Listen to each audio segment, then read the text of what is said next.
तपस्या कर रही है, जाकर के प्रणाम करते हैं। हे देवी, हम आपके लिए प्रणाम करते हैं।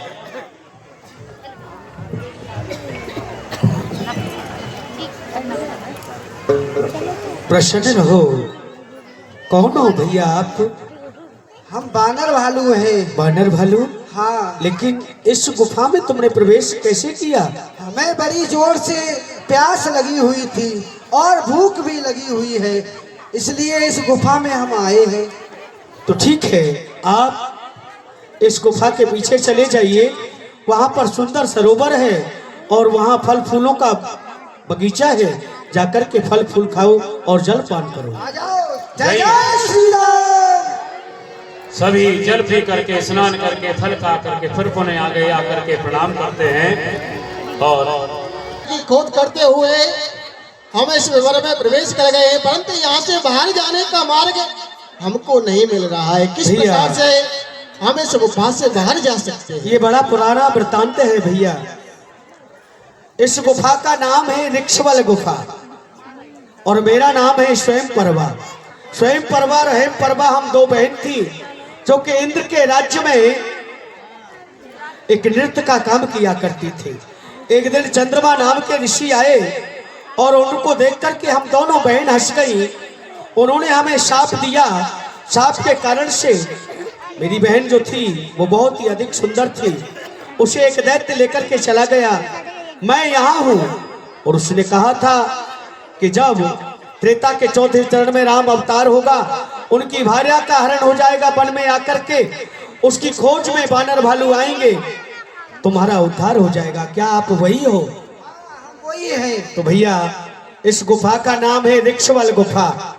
ये कुम्हार के चाक के समान घूमती रहती है।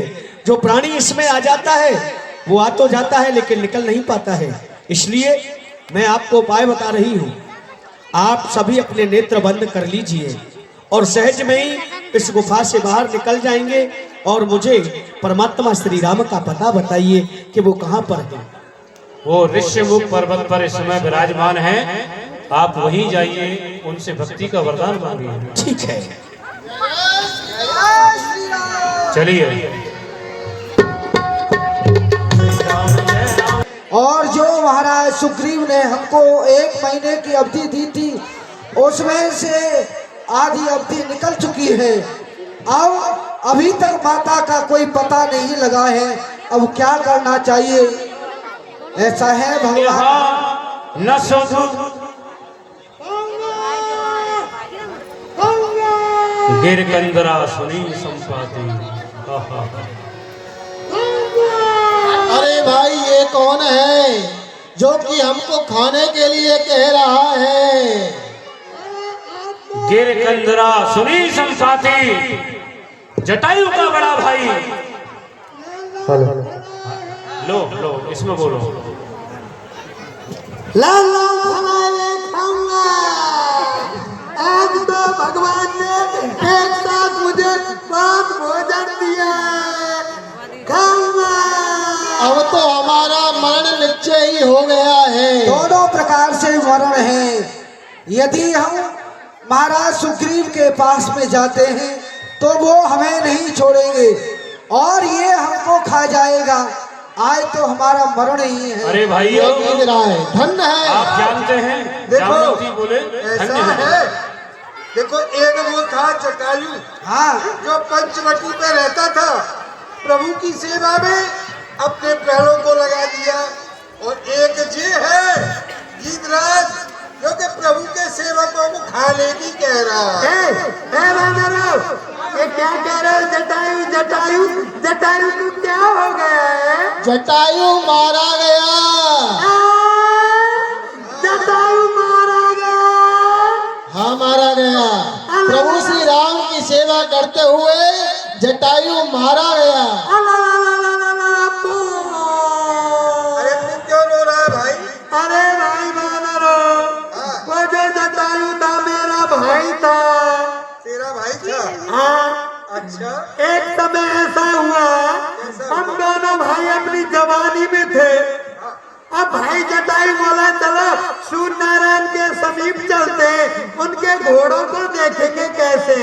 तो हम दोनों उड़ते उड़ते उड़ते उड़ते उड़ते उड़ते उड़ते उड़ते उड़ते अरे उड़ते ही रहोगे। अरे सूर्यनारायण बहुत दूर थे, कोई बात नहीं, लेकिन जब सूर्यनारायण का तेज मेरे भाई जटायु से सहन नहीं हुआ और वो नीचे आ गया, मैं अभिमानवश उड़ता उड़ता उड़ता उड़ता उड़ता उड़ता उड़ता उड़ता उड़ता बस रुक भी जाओ। अब मेरे पंख जल गए।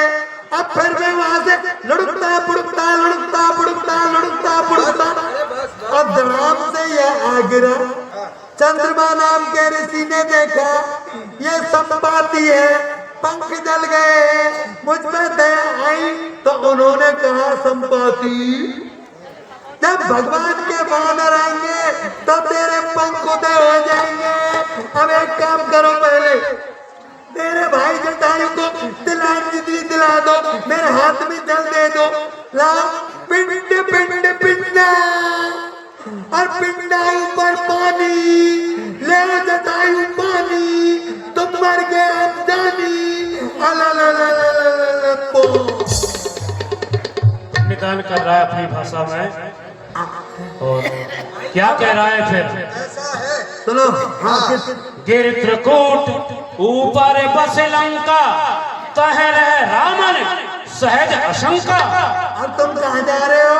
और तुमने माता जानकी को देखा हो तो हमको उनके बारे में बतलाओ। हाँ देखा दो, अब वो देखो सामने, और सामने देखो देखो देखो। मैं देखा हूँ तुम नहीं, दीर्घ दृष्टि अपार, मैं यहीं से देख रहा हूँ। अरे हमें दिखाई नहीं दे रहा, नहीं दिख रहा, नहीं दिख रहा। अरे मुझे दिख रहा है। हम गिद्धों की दृष्टि बड़ी अपार होती है। गिर त्रिकूट के ऊपर एक लंका नगरी बसी हुई है और अशोक वृक्ष के नीचे माँ जानकी बैठी हुई है। पर सुनो, तुम में कोई ऐसा बानर है जो सतयोजन सागर को लांग करके जा सकता है? वही माता सीता की स्तुति ले करके आएगा और मुझे प्रभु का पता बताइए, मैं प्रभु के पास जा रहा हूँ, मेरे पंख आ गए, पंख आ गए। जाओ त्रिकुट पर्वत पर जाओ, वहीं प्रभु विराजमान है। कहाँ?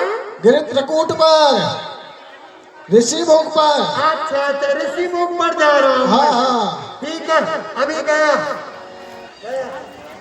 अब सभी वानर विचार कर रहे हैं कि यहाँ से लंका 100 योजन 400 कोस 1200 किलोमीटर, कितनी दूर है? ये जो नकली लंका है ना, जिसको नेताओं ने बना दिया है, ये सिंघल द्वीप है। क्या है इसका नाम? सिंघल द्वीप। आज भी सोने की लंका, विभीषण आज भी राज कर रहा है, लेकिन कितने गहरे समुद्र में है? 100 योजन 400 कोस 1200 किलोमीटर अंदर है जो वास्तविक लंका है असली। ये सिंघल द्वीप है, इसका नाम शास्त्रों में है। नेताओं ने इसको ही लंका बना दिया तो कोई बात नहीं है। अब भाई अपने अपने बल का बखान करो, कौन कितनी दूर जा सकता है? कहने वाला कह गया, करने वाले आओ, आकर के वीरों अपना अपना बल दिखलाओ। बतलाओ भैया, कौन कितनी दूर जा सकता है? अरे भाई 1 कोस 2 कोस कितना किलोमीटर बतलाओ तो सही। मैं लंका तो जा सकता हूँ, पर आने में संशय।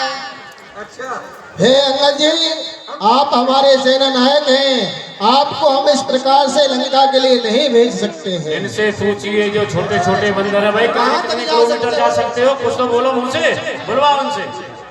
हाँ, कितना जा सकते हो? मैं 1 कोस दूर जा सकता हूँ। बस 1 कोस? और ये 2 कोस, 2 कोस, 3 कोस, 4 कोस, 4 कोस।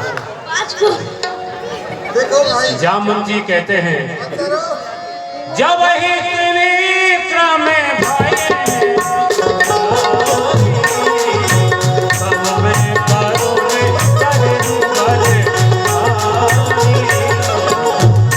जब वामन का रूप भगवान ने प्रभु ने वामन का रूप बनाया था।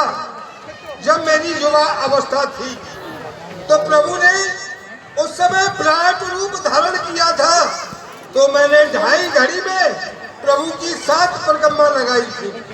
लेकिन अब मेरा चौथा पल आ गया है, वृद्ध शरीर है, मैं समुद्र को पार नहीं कर सकता। अब उनकी दृष्टि जाती है। हनुमान जी को श्राप लगा हुआ है बचपन में, तुम अपने बल को भूल जाओगे, तुम्हें ये नहीं पता चलेगा कि मुझ में कितना बल है। हाँ, कोई याद दिला देगा और कह देगा कि तुम में बहुत बड़ा बल है, श्राप के कारण अपने बल को भूल गए। और जब कोई ये याद दिला देगा कि तुम में इतना बल है और तुमको याद आ जाएगी, अब वही जामवंत जी महाराज कर रहे हैं।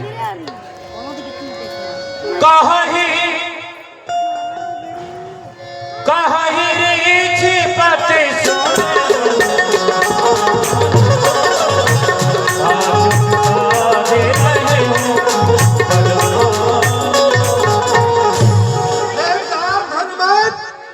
आप कैसे मान बैठे हैं? आप तो बलवान हैं, सब कुछ जानते हुए भी आज मान बैठे हो। पवन तने बल पवन समाना,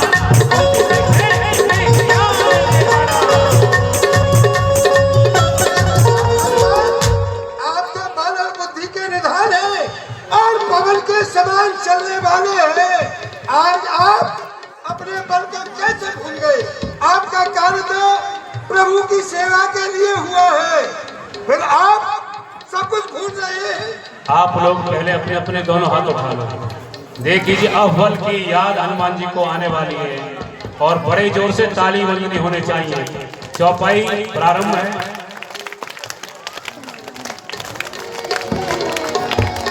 और जामवंत जी इनसे जय बोलवाओ भगवान।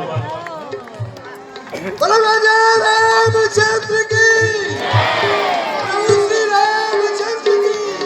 कवन सो काज कठिन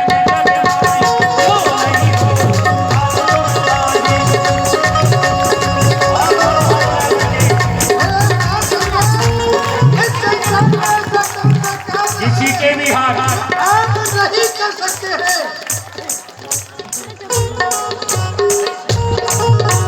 किसी के भी हाथ नीचे नहीं, किसी के भी हाथ नीचे नहीं रहने चाहिए।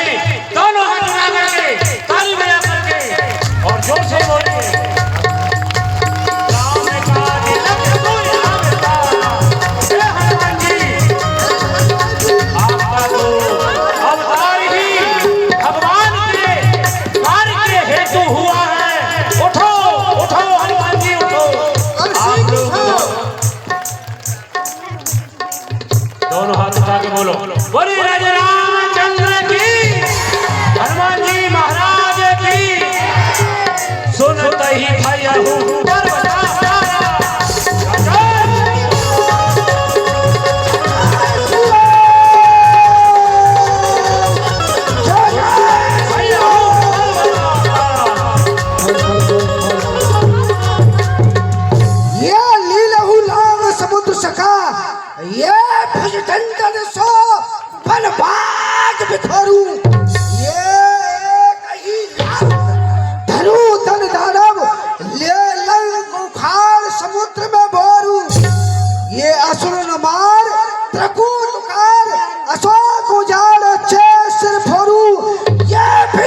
वीर महीन करूं रावण जामवंत क्या कहते हो? जामवंत क्या कहते हो? लंका में जाके गरजू में, अरे पहले उस रावण को मारू या लंका उलटी गरजू में इस खारे जल की धारा को ले लूं, अभी लांग जाऊं। जिस चित्रकूट पर लंका है वो चित्रकूट ही ले आऊं। जो कहा वही कर दिखलाऊंगा। अपनी माता सीता को रघुवर से आए मिलाऊंगा। बोले हनुमान जी महाराज की। हे जामवंत जी, आप कहें तो श्रीलंका को सागर के मध्य डुबो दूं। आप कहें तो रावण को वहीं जाकर के समाप्त कर दूं। आप कहें तो माता सीता को प्रभु श्री राम के पास में लेकर के आ जाऊं। बोलो क्या करना है मुझे? हे तात हनुमान, केवल इतना करना है कि लंका में जाकर के माता जानकी की सुधि लेकर के आनी है।